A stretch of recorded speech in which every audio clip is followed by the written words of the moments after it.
Ekadi Silver Jewelry, a unit of Hamsa Jewels. Call 9100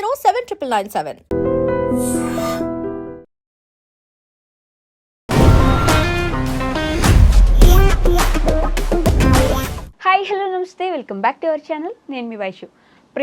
ప్రేమకి ప్రతి ఒక్కరి దగ్గర ఒక్కొక్క అర్థం ఉంటుంది. ఒక్కొక్కరు ఒక్కొక్కలా చెప్తుంటారు కూడా. అసలు ప్రేమ అంటే ఎలా ఉండాలి, ప్రేమ అంటే ఏంటి, ఈ విషయం గురించి మాట్లాడడానికి రిలేషన్షిప్ ల్యాబ్ ప్రోగ్రాంలో విజయ బంగారు గారు ఉన్నారు, motivational speaker and language trainer. మేడంతో మాట్లాడదాం. Hello ma'am. బాగున్నారా? నేను బాగున్నాను మ్యామ్.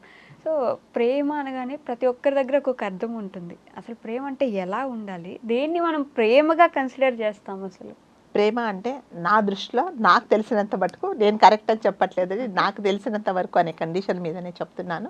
నిస్వార్థంగా అంటే ప్రేమ అంటే ఎదుటి వ్యక్తి ఎలా ఉన్నా నేను యాక్సెప్ట్ చేసేదే నేనైతే ప్రేమ అని అంటాను. నిస్వార్థంగా కదా, మీరు ఏం చెప్పినా కూడా నేను వినేలాగా, అంటే ఎటువంటి స్వార్థం లేకుండా నిస్వార్థంగా మీరు ఎలా ఉన్నా నేను యాక్సెప్ట్ చేయాలి. అంటే ఒక అబ్బాయి కానీ ఒక అమ్మాయి కానీ అంటే ఎలా ఉన్నా, అంటే ఎటువంటి పరిస్థితులలో ఒకవేళ అంగవైకల్యం వచ్చినా, ఒకవేళ మెంటల్గా డిస్టర్బ్ అయినా కూడా నేను ఇదివరకు మీరు మామూలుగా ఉన్నప్పుడు ఎలా నేను ప్రేమించానో అలాగే నేను ప్రేమిస్తే అదే స్వచ్ఛమైన ప్రేమ.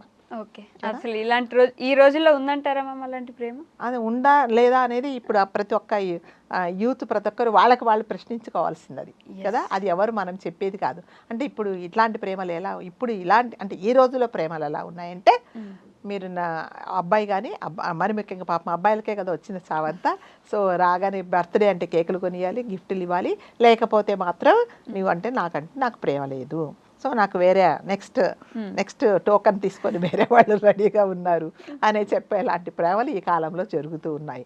ప్రేమ అనేది ఎప్పుడైనా సరే స్వార్థం లేకుండా ఎలా ఉన్నా, మళ్ళీ నేను చెప్తున్నాను, ఎలా ఉన్నా నేను యాక్సెప్ట్ చేసేలాగా ఉండాలి. అంటే మీకు నేను ఇష్టం లేదు నేను చెప్పినప్పుడు కూడా మీరు నన్ను సరే పర్వాలేదు అంటే ఎలాగా, నేను మీరంటే నాకు ఇష్టం, నీవు నాకు ఇష్టం లేదు అన్నప్పుడు, నువ్వు అంటే నేను ఇష్టం, నువ్వు నాకు ఇష్టము అని అనుకున్నప్పుడు నువ్వు ఎలా ఉన్నా నువ్వు బాగుండడమే కదా నేను కోరుకుంటాను. నువ్వు సంతోషంగా ఉంటా, నేను హ్యాపీగా ఉంటా. అంతేగాని యాసిడ్ పోసుకోవడాలు, కత్తులు గుసుకు చంపుకోవడాలు ఇట్లాంటి ప్రేమలు ఇప్పుడు అనమాట. సో నువ్వు నన్ను వద్దన్నావా, ఆడ కాచుకొని ఉంటాడు పాపం, కొబ్బరి బొండాలు కట్టే కత్తో లేకపోతే యాసిడ్ బాటిలో పట్టుకొని పోయడానికి రెడీగా ఉంటారు. అది ప్రేమలు ఎలా అవుతాయండి? అది కాదు కదా. అంటే నాకు దక్కంది, నన్ను వద్దన్నది, నువ్వు ఈ ప్రపంచంలో బతకడానికి వీలు లేదనే ప్రేమలు ఈ ప్రేమలు. నీలాంబరి టైప్ అంతే కదా. అలాంటి నీలాంబరి ఎవరిని ఏం చెప్పలేదు పాపం, తనకై తాను ఇంట్లో బంధించుకుంది. ఇప్పుడు ఏమిటంటే రెడీగా ఉంటారు, అదే చెప్తున్నా. కానీ ఇప్పుడు ఏంటంటే అక్కడ ట్రై చేసింది, ఇక్కడ మొత్తం ట్రయల్స్ ఏం ఉండవు అనమాట, మొత్తం ప్రాక్టికల్సే ఉంటాయి అనమాట. సో స్వార్థము లేనిదే ప్రేమ అండి.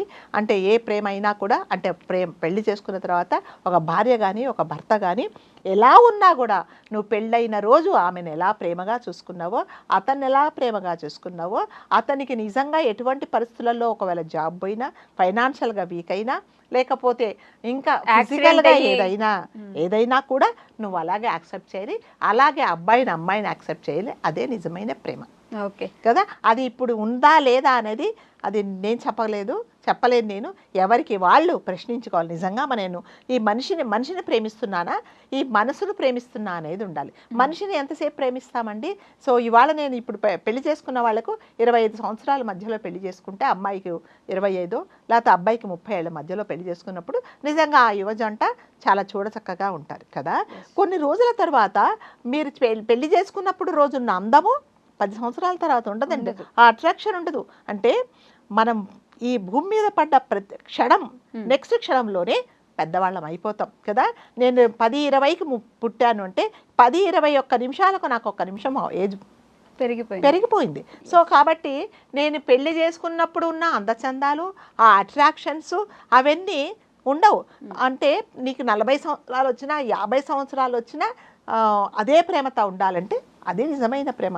మనం చాలామందిని పెద్ద వాళ్ళని చూస్తున్నామండి, 70 ఏళ్ళు 80 ఏళ్ళు వాళ్ళని కూడా ఇద్దరు చక్కగా ఆది దంపతుల్లాగా చేతులు పట్టుకొని ఒకరికొకరు తినిపించుకుంటూ, చేత కాకపోతే కూడా కర్రలు పట్టుకొని, గుడ్డివాడైనా కుంటివాడైనా భార్యను చూసుకుంటే భర్తలను చూసాము, భర్తలను చూసుకుంటే భార్యలను చూసాము.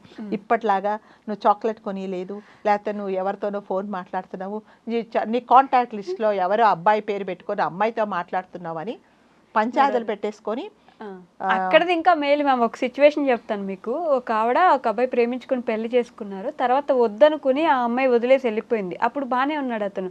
తర్వాత ఆమె ఇంకెవరితోనో హ్యాపీగా ఉండేది చూసి తట్టుకోలేక ఆ అమ్మాయి కాళ్ళు నరికేశాడు. కాళ్ళు నరికేశాడు. అదే నేను చెప్తున్నా, అది మరి ప్రేమ ఎలా అవుతుందండి? అది ప్రేమ కాదు కదా. అది ఎంతసేపు వచ్చానంటే ఒక శాడిజం అన్నమాట.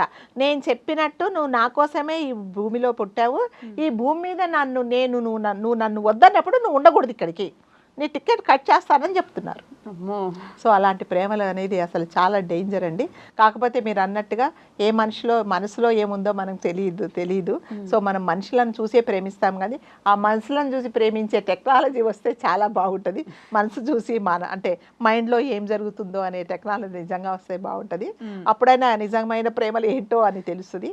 ప్రేమ అనేది నిజంగా నిస్వార్థంగా ఉండాలి. ఒక మనిషిని ప్రేమించాడు అంటే ఎలా ఉన్నా కూడా, కుంటివాడైనా గుడ్డివాడైనా, అంటే మెంటల్ కండిషన్ లేకపోయినా, చూడడానికి వికారంగా ఉన్నా కూడా పెళ్లి చేసుకునే వాళ్ళు నిజమైన ప్రేమికులు. అంతేగాని అన్నీ బాగుండి పెళ్లి చేసుకొని 4 లక్షల జీతం వస్తుంది, నా కారు ఉంది, 4 బంగ్లాలు ఉన్నాయని పెళ్లి చేసుకొని రేపొద్దున ఆడి కర్మగాలి ఉద్యోగం, సాఫ్ట్వేర్లో ఉద్యోగం పోతే ఈఎంఐలు కట్టలేక ఆడి తిప్పలు పడుతుంటే ఇంకా మీ అబ్బాయికి మాకు సంబంధం లేదని తల్లిదండ్రులు మళ్ళీ అదే సలహా ఇచ్చి విడదీసిన వాళ్ళు కూడా చాలామంది ఉన్నారు. అవన్నీ నిజమైన ప్రేమలు కావండి. ప్రేమ అనేది ఎప్పుడు స్వార్థం లేకుండా నిస్వార్థంగా స్వచ్ఛంగా ఉండేదే ప్రేమ. ఆ ప్రేమ ఉందా లేదనేది ప్రతి ఒక్కరు మనం ప్రశ్నించుకోవాలి. మనం ప్రేమిస్తే వాళ్ళు ఎక్కడున్నా సంతోషంగా ఉండాలి. మన లైఫ్లో ఉన్నా లేకపోయినా, విడిపోయినా వెళ్ళిపోయినా ఇలా ఉండాలి అనుకునే వాళ్ళు ఎవరున్నారు? ఎవరు లేరండి. ఎవరన్నా ఉన్నారు అంటే మరి చెప్పలేం, వాళ్ళకు దండం పెట్టాల్సిందే మనం, అంతే. అలాంటి వాళ్ళు ఎవరు లేరు. ఉండొచ్చు, ఎక్కడో ఒక చోట ఉండొచ్చు. వాళ్ళు నిజంగానే చాలా గ్రేట్ పర్సన్స్ అండి. సో అలాని చూసన్నా మిగతా వాళ్ళని నేర్చుకోవాలి. అదే అంటారు కదా, నాది కాంది ఎవరికి కాకూడదని కాళ్ళ రాసే వాళ్ళని మనం ఏమీ అనలేము. ఇప్పుడు ఏమైందంటే పాపం మగవాళ్ళే ఎందుకో మేము సరి సమానం అన్నిట్లో పైకున్నామని ఆడవాళ్ళు కూడా దానికి కూడా జత అయిపోతున్నారు. సో దానికి మనం ఎవరు చేయలేదు. సో ఎవరిని వాళ్ళు ప్రశ్నించుకోవాల్సింది. నిజంగా నిస్వార్థంగా ఉండే ప్రేమ అనేది ఎప్పుడు కూడా ఒక మనిషి చావును, ఒక మనిషి అధస్థితిని ఎప్పుడు కోరుకోదండి. నిస్వార్థంగా ప్రేమించేదే ప్రేమ. Okay ma'am, thank you so much.